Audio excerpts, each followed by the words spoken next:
രാത്രി 9:30 മണി കഴിഞ്ഞിരുന്നു ശേഖർ വീട്ടിലേക്ക് തിരിച്ചു വരുമ്പോ. നേരത്തെ കാശിയും നന്ദുവും മുകളിലേക്ക് കയറിപ്പോയതും അയാൾ ആരെയും നോക്കാതെ ഇറങ്ങിപ്പോകുകയായിരുന്നു. കുറച്ചുനേരം തന്റെ ഓഫീസിൽ ഒറ്റയ്ക്കിരുന്ന് കരയുമെന്ന അവസ്ഥയിലെത്തിയതും നേരെ ബാറിൽ കയറി രണ്ടെണ്ണം അടിച്ചാണ് അയാൾ ഇപ്പോൾ വന്നത്.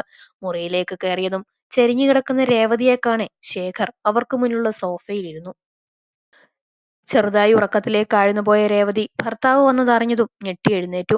ക്ഷീണത്താൽ സോഫയിലിരിക്കുന്ന ആളെ കണ്ട് രേവതിയുടെ കണ്ണുകൾ നിറഞ്ഞു. ശേഖരേട്ടാ, കരച്ചിലോടെ അവർ വിളിച്ചതും ചുവന്ന കണ്ണുകൾ ഉയർത്തി ശേഖർ ഭാര്യയെ നോക്കി. എങ്ങനെയാ രേവു നിനക്ക് ഇത്രയും ക്രൂരയാവാൻ കഴിയുന്നത്? എന്തിനാ നീ എന്നെ ഇങ്ങനെ ഇഞ്ചിഞ്ചായി കൊല്ലുന്നത്? വയ്യടി, മടുത്തു, ജീവിതമേ മടുത്തു. ദയനീയമായി അയാൾ പറഞ്ഞതും രേവതി തേങ്ങലോടെ അയാളുടെ കാൽക്കീഴിലിരുന്നു. ഏട്ടാ, ഇങ്ങനെ ഇങ്ങനെയൊന്നും പറയല്ലേ. എനിക്ക് സഹിക്കില്ല. ഞാൻ അറിയാതെ തെറ്റുപറ്റിപ്പോയതാ. ഇനി ആവർത്തിക്കില്ല. സത്യം, അവർ കരച്ചിലോടെ പറഞ്ഞു. ഇനി ക്ഷമിക്കലൊന്നുമില്ല രേവു. അത്രയും ഞാൻ സഹിച്ചു, പുറത്തു. പക്ഷെ നീ ആ കൊച്ചിനോട് ചെയ്തത് അത് വേണ്ടായിരുന്നു. പാവമല്ലേടോ ആ പെണ്ണ്. പെൺമക്കളില്ലാത്ത നമുക്ക് ദൈവം സമ്മാനിച്ച കൊച്ച്. എന്നിട്ടും അതിനെ കരയിച്ചപ്പോ നിനക്ക് എന്ത് കിട്ടി? എല്ലാം തെറ്റാണ്, എനിക്ക് മനസ്സിലായി. ഇനി ആരുടെ വാക്കും കേട്ട് ഞാൻ ആരോടും ഒന്നും പറയില്ല ഏട്ടാ. ഭർത്താവിന്റെ മുട്ടുകാലിൽ മുറുക്ക പിടിച്ചു പറയുമ്പോൾ ചെയ്തതെല്ലാം തെറ്റുകൾ മാത്രമാണെന്ന ബോധ്യം അവർക്കുണ്ടായിരുന്നു. രേവു, നന്ദുവിനെ പോലെ തന്നെ ഒരു പെണ്ണല്ലേ പ്രിയയും? എന്നിട്ട് അവളെ കൊണ്ട് ഈ പണികൾ എടുപ്പിക്കാൻ എന്താ നീ തുനിയാത്തത്? അവളും എല്ലാം പഠിച്ചു വെക്കണ്ടേ? ഏ, അവളും വേറെ വീട്ടിലേക്ക് കയറി ചെല്ലാൻ നിൽക്കുന്നവൾ തന്നെയല്ലേ? എന്നിട്ട് നീയും നിന്റെ അനിയത്തിയും അവൾക്ക് വേണ്ടതൊക്കെ ഉണ്ടാക്കി അവളുടെ മുറിയിലേക്ക് ചെന്ന് കൊടുക്കുന്നു. അതെന്താ അങ്ങനെ? ശാന്തമായി അയാൾ ചോദിച്ചതും രേവതി ഉത്തരമില്ലാതെ ഇരുന്നു പോയി. ലക്ഷ്മി, അവൾ നിന്റെ അനിയത്തിയാവും. പക്ഷെ ചേച്ചി സന്തോഷിക്കുന്നത് ഇഷ്ടപ്പെടാത്ത ഒരു മനസ്സ് അവൾക്കുണ്ട് രേവു. നിന്നെക്കൊണ്ട് മകൻ നേരെയും നിന്നെക്കൊണ്ട് മകന്റെ നേരെയും മരുമകൾക്ക് നേരെയും ദേഷ്യം നിറയ്ക്കുകയാണ് അവൾ ചെയ്യുന്നത്. അത് എന്ന് നീ മനസ്സിലാക്കുന്നോ അന്ന് നിന്റെ മകനെയും അവന്റെ വേദനകളും മനസ്സിലാക്കും എന്നും പറഞ്ഞ് മുഖമുയർത്തിയ ശേഖർ വാതിൽക്കൽ നിൽക്കുന്നവരെ കണ്ട് ചാടി എഴുന്നേറ്റു. ഭർത്താവിന്റെ ഭാവത്തിൽ രേവതിയും എണ്ണിറ്റ് വാതിൽക്കലേക്ക് നോക്കി. അവരുടെ മുഖത്ത് ഞെട്ടൽ നിറഞ്ഞു. കാശി, നിങ്ങളിതിങ്ങോട്ടാ. തോളിൽ ബാഗുമിട്ട് നന്ദുവിന്റെ കൈയും പിടിച്ച് കാശി നിൽപ്പുണ്ട്. അവളുടെ ചുമലിലും ബാഗുണ്ട്. ഞങ്ങൾ ബാംഗ്ലൂരിലേക്ക് പോകുക അച്ഛാ, കാശി പറഞ്ഞതും ശേഖർ ഞെട്ടി. രേവതിയുടെ കണ്ണുകൾ വീണ്ടും നിറഞ്ഞു. മോളെ, അത് വേണോ? രണ്ടാളും ഇറങ്ങിപ്പോയാ? അയ്യേ, ഞങ്ങൾ വഴക്കിട്ട് ഇറങ്ങിപ്പോകുന്നതല്ല പപ്പ. ഈ സംസാരമൊക്കെ കേട്ട് കാശി ആകെ മൂഡൌട്ടായി. അപ്പൊ ഞാനാ പറഞ്ഞേ നമുക്കൊരു റൈഡ് പോകാമെന്ന്.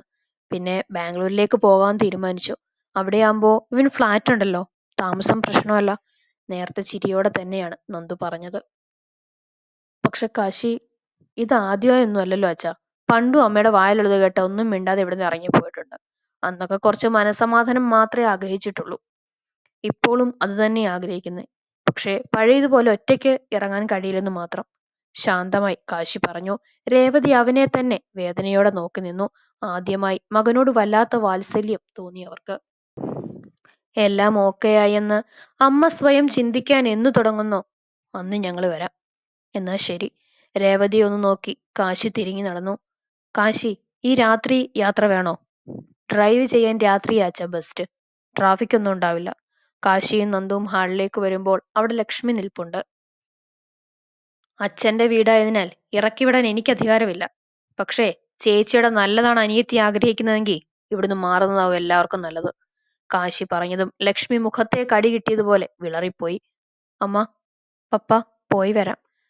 ബാംഗ്ലൂരൊക്കെ ഒന്ന് കറങ്ങിത്തിരിഞ്ഞ് കഴിവതും വേഗം എത്താൻ നോക്കാം. ഒന്നും നടക്കാത്ത പോലെ ചിരിയോടെ പറഞ്ഞ് നന്ദു കാശിയുടെ കയ്യിൽ തൂങ്ങി.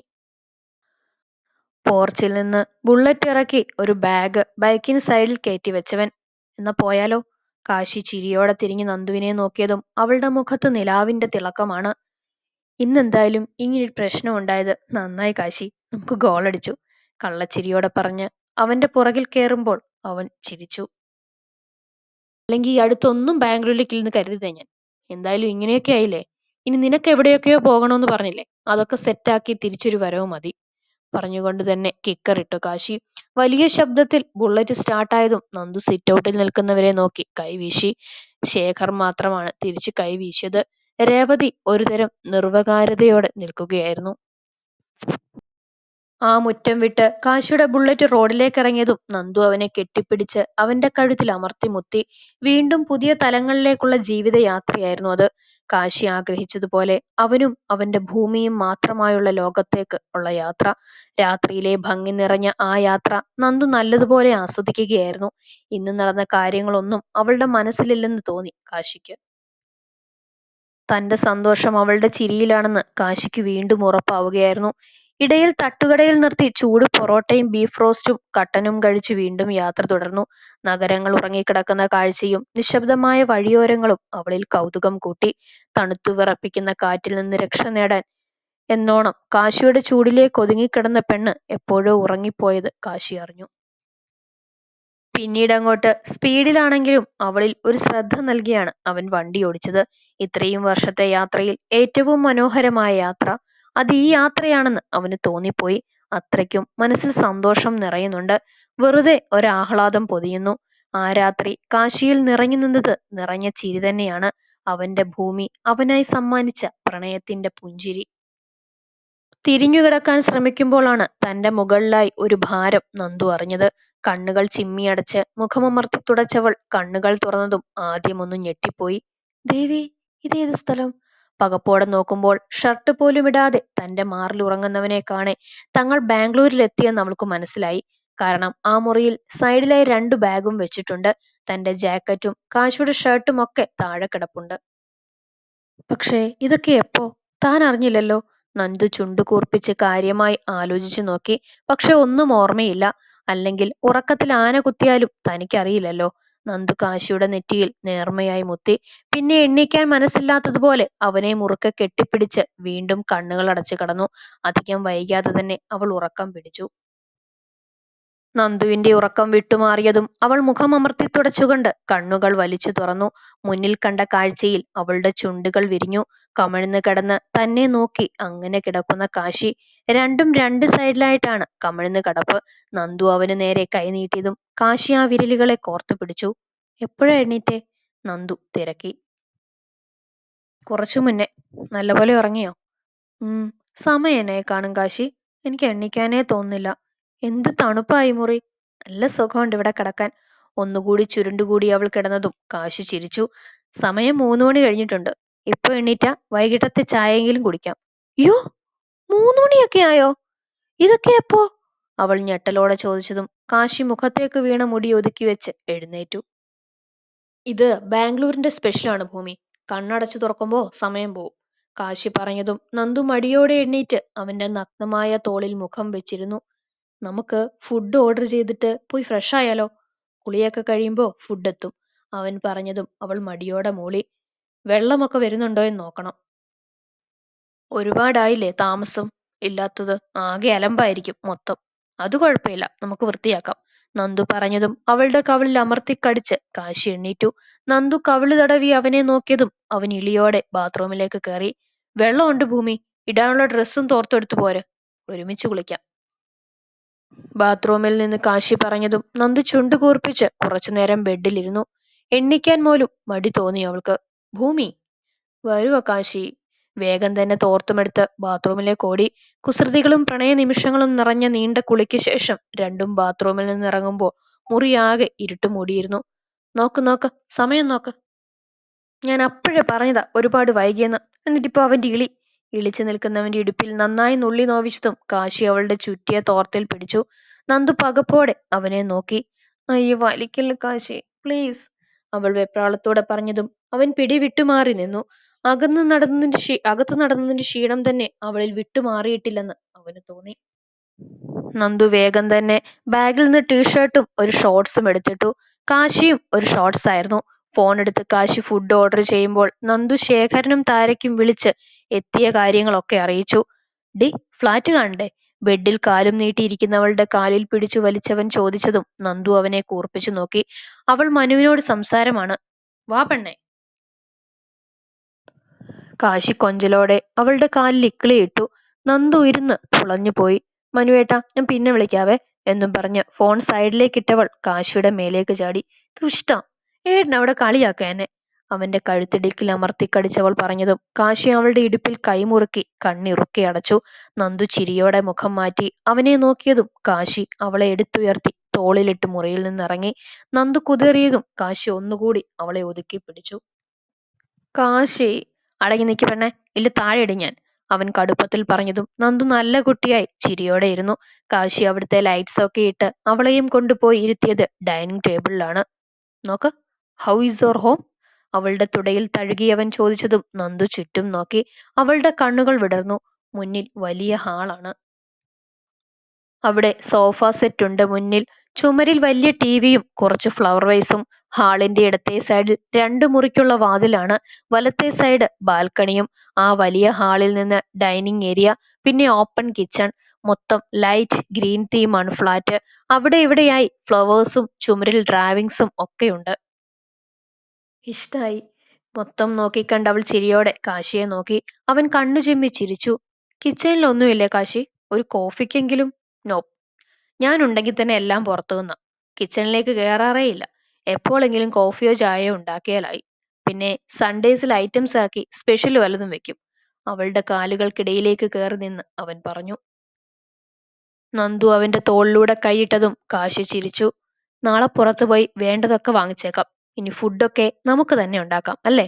അവൻ പുരികം പൊക്കിയതും നന്ദു തലയാട്ടി അവനിലേക്ക് ഒന്നുകൂടി ചാഞ്ഞിരുന്നു. കാശി അവളുടെ ഇടുപ്പിൽ ചുറ്റി നെഞ്ചിലേക്കിട്ട് അവളുടെ കഴുത്തിലേക്ക് മുഖമമർത്തി.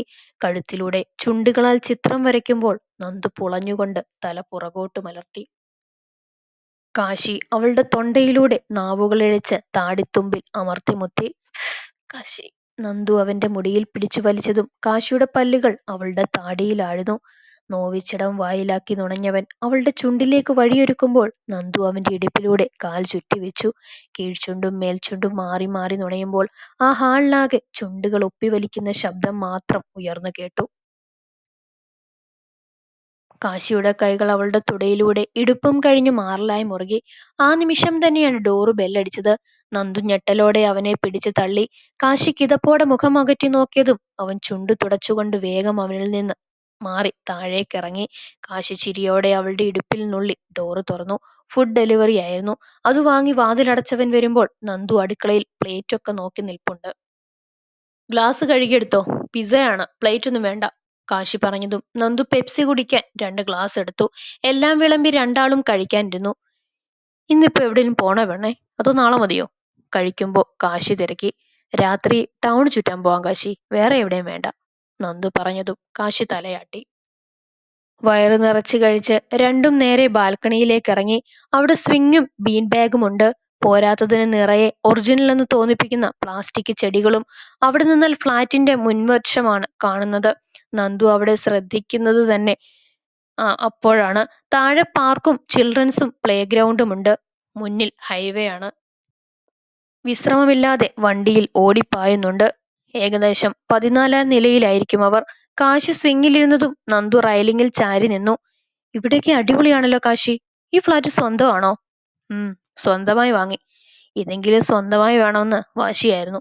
ചിരിയോടെ അവൻ പറഞ്ഞതും ആ മുഖത്തെ വേദന നന്ദുവിന് മനസ്സിലായി.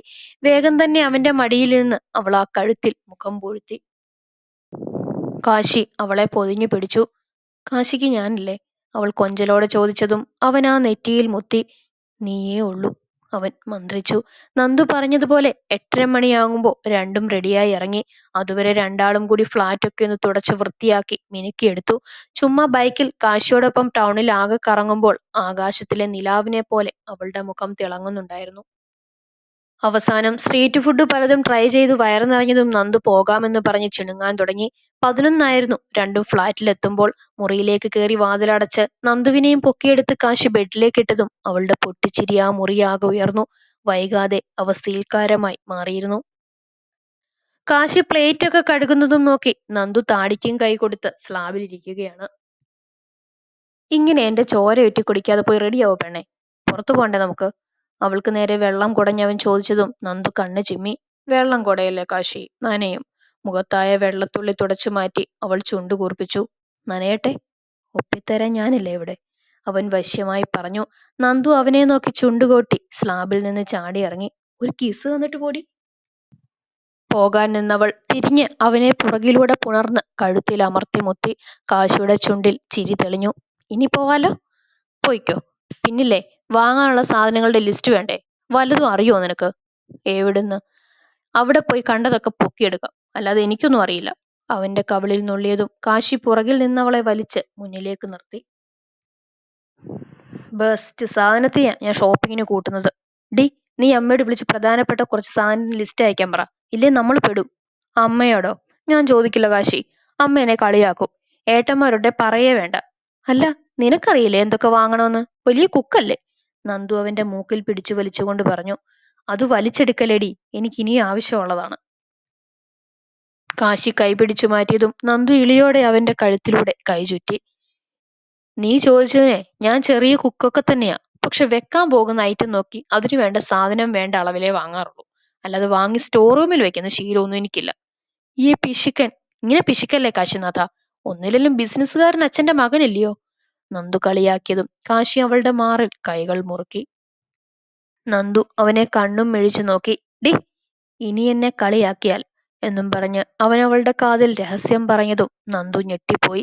ഛി, നീ ആള് ശരിയല്ല. പോയെ പോയെ, എന്റെ അടുത്തേക്ക് വരണ്ട നീ. അവനെ പിടിച്ചു തള്ളി. ഓ, ഞാൻ ചെയ്യാത്ത പോലെ. ഡി, നിന്റെ താമരമൊട്ട്. പൊന്നു മോനെ, ഞാൻ ഈ ജില്ല എപ്പോഴേ വിട്ടു. അവനെ പൂർത്തിയാക്കാൻ സമ്മതിക്കാതെ നന്ദു അടുക്കളയിൽ നിന്ന് ഓടിയിരുന്നു. കാശി ചിരിയോടെ വേസ്റ്റൊക്കെ ഡബ്ബിലിട്ടു. രാവിലത്തെ ഭക്ഷണം ഓർഡർ ചെയ്തതാണ്. ഇനി പർച്ചേസിന് ഇറങ്ങാനാണ് രണ്ടാളുടെയും പ്ലാൻ. നന്ദു ഒരു ലൂസ് ജീനും ഡാർക്ക് ബ്ലൂ ഷർട്ടും ഇട്ടൊരുങ്ങി.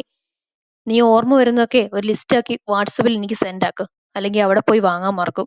ടർക്കി എടുത്ത് കാശി ബാത്റൂമിലേക്ക് കയറുമ്പോൾ പറഞ്ഞു.